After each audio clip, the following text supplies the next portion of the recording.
gọi lên trước mặt anh em như thật nghiệp nhiều nữa.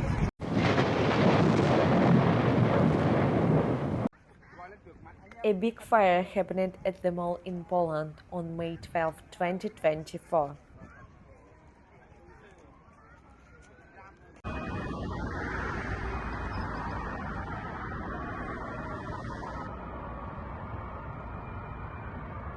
Around 50 fire teams are trying to put out of the fire, but it's not under control yet.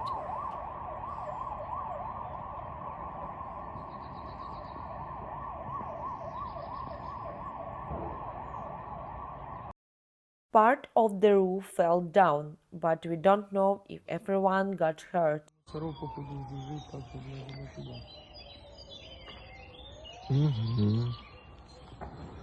Marywilska.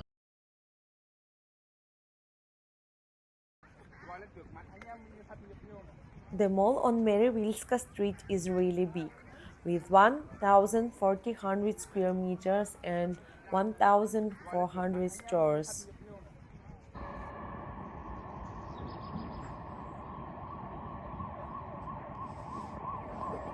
Firefighters are still working hard to stop the fire and save the mall. Anh em như thật nghiệp nhiều nữa.